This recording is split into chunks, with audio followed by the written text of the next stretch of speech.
ناظرین، مصدق ملک صاحب مسلم لیگ نون کے سینئر رہنما اسٹیٹ منسٹر فار پیٹرولیم ہمارے ساتھ موجود ہیں، اور سب سے زیادہ ریلیونٹ جو کویشچن ان سے بنتا ہے وہ پیٹرولیم مصنوعات کی قیمتوں کے حوالے سے بنتا ہے کہ آئے روز جو ہے ہم نے یہ دیکھا ہے جب سے ان کی حکومت آئی ہے اضافہ ہوتا جا رہا ہے۔ تو مصدق ملک صاحب ہمیں ٹرو پکچرز بتائیں کہ ابھی پیٹرولیم مصنوعات کی قیمتیں کیا مزید بڑھانے لگے ہیں؟ آپ ایسا کوئی ارادہ ہے حکومت؟ دیکھیں، پیٹرولیم کی جو قیمت ہے اس کا حکومت سے حقیقت میں کوئی تعلق نہیں ہوتا، انلیس جس طرح عمران خان جاتے جاتے ایک ٹیکہ لگا گئے تھے۔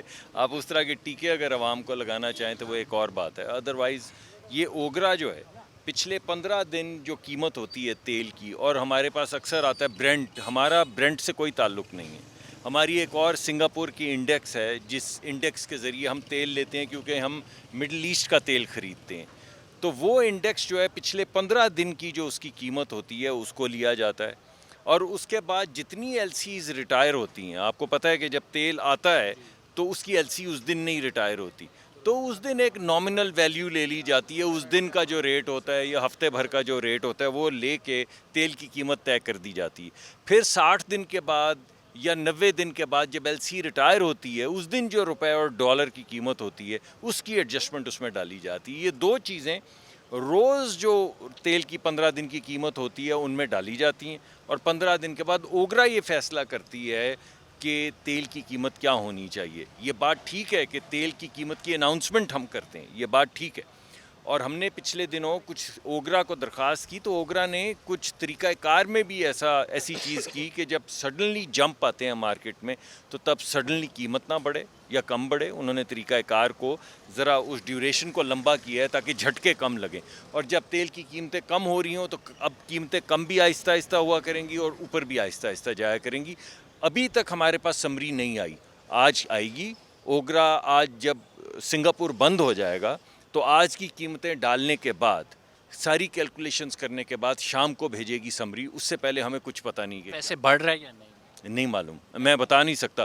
دیکھیں، ایکسپیکٹڈ ہے؟ اب میں آپ کو ایمانداری سے بتاتا ہوں، اگر مجھے معلوم ہو تب بھی میں آپ کو نہیں بتاؤں کیونکہ وہ تو ہے ذمہ داری غیر ذمہ داری۔ اچھا مصدق صاحب، آپ کا سوال اچھا تو کہ آپ نے پھنسانے کی کوشش کی نا، میں تقریباً پھنس گیا تھا، پھر مجھے پتہ چلا کہ اچھا مصدق صاحب بات کرتے ہیں کہ عمران خان صاحب کہتے ہیں کہ جب انٹرنیشنل مارکیٹ میں قیمتیں ڈاؤن ہو رہی ہیں تب بھی حکومت نے اتنی قیمت پہ پیٹرول مینٹین رکھا ہے، اس کی کیا وجہ ہے؟ نہیں، اس کی دو ہی وجوہات ہیں۔ ایک وجہ تو اس کی وہ ہے کہ جو کانٹریکٹ عمران خان صاحب کر کے گئے تھے لیوی لگانے کا، جو میں نے بہت دفعہ لوگوں کو کہا ہے کہ آپ ایسا کیجئے کہ آپ آئی ایم ایف کی ویب سائٹ پہ چلے جائیں اور پچھلی حکومت نے جو کمٹمنٹس کی تھی وہ جا کے پڑھ لیں، کیونکہ جب ہم آئے ہیں تو ہمیں یہ جو اتنی مصیبت کا بھی سامنا کرنا پڑا ہے اس کی وجہ یہ ہے کہ یہ نیا پروگرام نہیں ہے جس میں نئی شرائط طے کی جائیں۔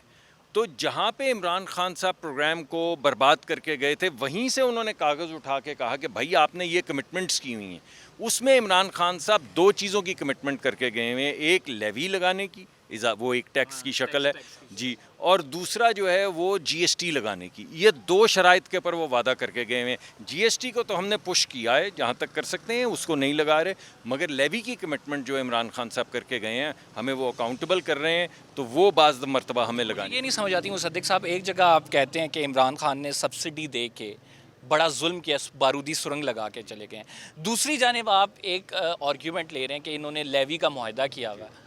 اگر وہ لیوی کا معاہدہ دیکھیں، اگر وہ لیوی کا معاہدہ نہ کریں اگر تو وہ پھر کیا کریں گے؟ لیوی کا معاہدہ ان دا اینڈ آپ کو کرنا پڑے گا۔ دیکھیں آپ دونوں چیزیں سبسیڈائز ریٹ پہ اگر آپ کہہ رہے ہیں کہ پیٹرول سنیے، دونوں چیزیں نہیں کر سکتے۔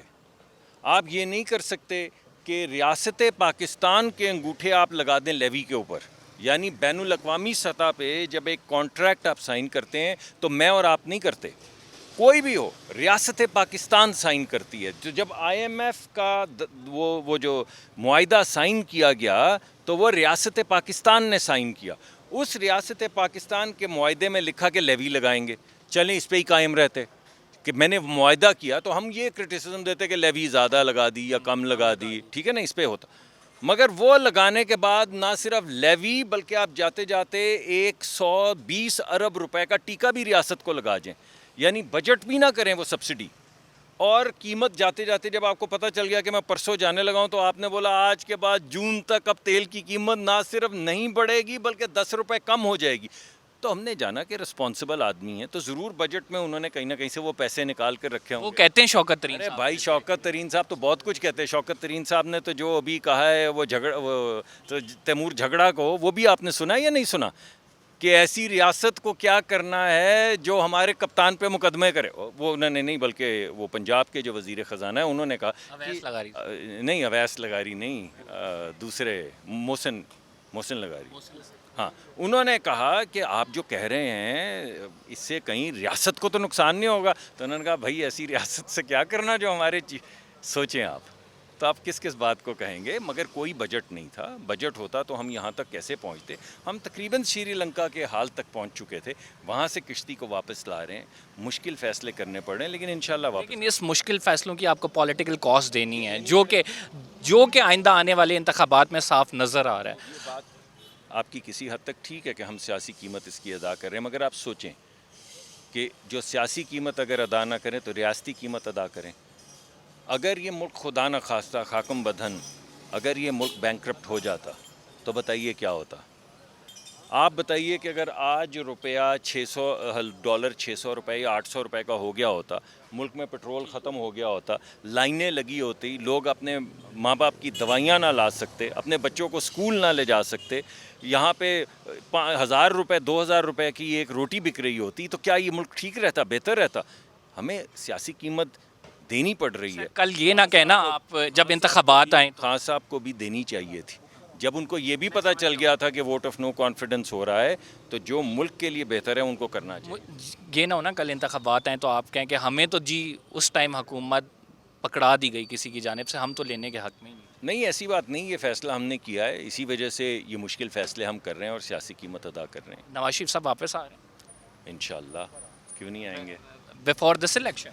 جی انشاءاللہ. آج آپ یہ اندر تھے عدالت میں تو آپ نے سنا نا ججز کیا کہہ رہے تھے اور کیا سوالات اٹھائے گئے تھے. کوئی جواب سننے میں آیا آپ کو؟ جب پوچھا گیا کہ کیا کرائم کمٹ ہوا ہے جس پہ یہ سزا دی گئی, تو کوئی جواب سامنے آیا؟ جب پوچھا گیا کہ 1993 کے اندر جن اپارٹمنٹس کا ذکر کیا جا رہا ہے کہ یہ ایسٹ بیونڈ مینز تھے, تو کیا ایسٹ کی قیمت پتہ کی؟ جواباً نہیں. کیا مینز پتہ کیے کہ اس وقت آمدن کتنی تھی؟ جواباً نہیں. تو انہوں نے کہا کہ اچھا بھائی, نہ تمہیں پتہ ہے کہ یہ جو 1990-93 کا ایسٹ ہے, نہ تمہیں پتہ ہے اس کی قیمت کیا ہے, نہ تمہیں پتہ ہے کہ آمدن کتنی ہے, تو پھر ایسٹ بیونڈ مینز کیسے ہو گئے؟ یہ جو بھی ہوا ہے عوام کے سامنے, کس نے کی ہے؟ میں سارے آپ کے سامنے جو, اب میں میرے خیال میں ججمنٹ پہ بات کروں تو بہتر ہے, ورنہ اس میں تضحیق کا پہلو آ جاتا ہے.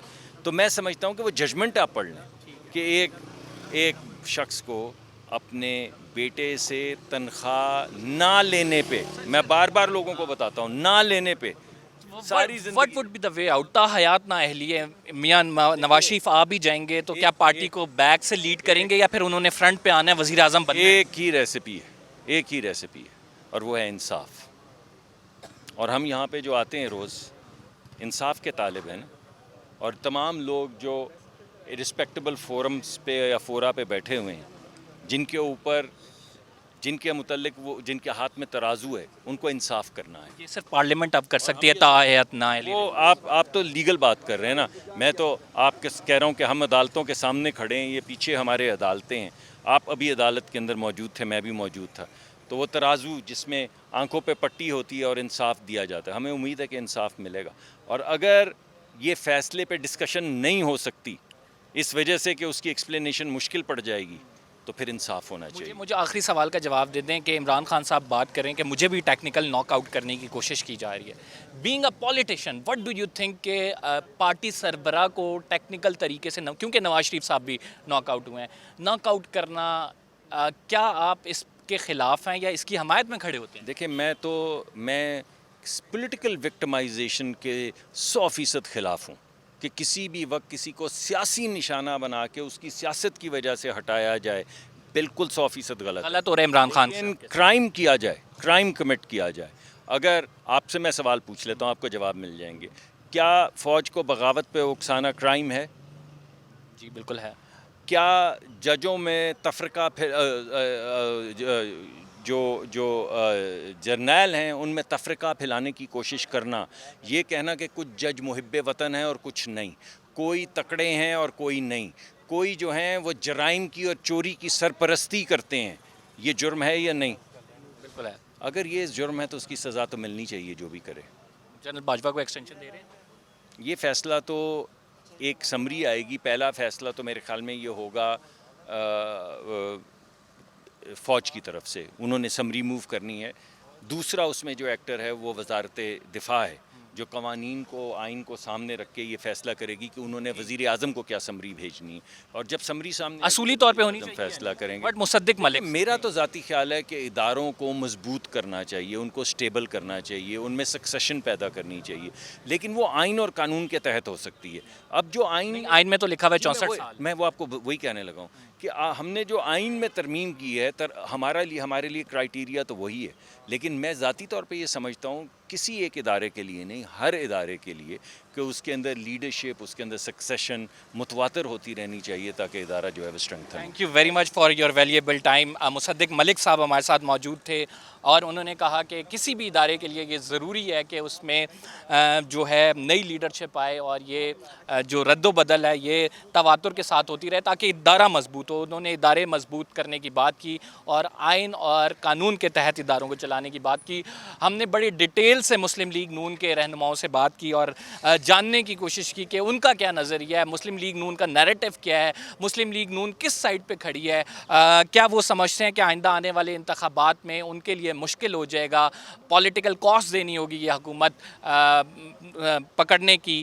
تو اس پر مسلم لیگ نون کے رہنماؤں نے جو تمام نے بات کی آپ کے سامنے ہے.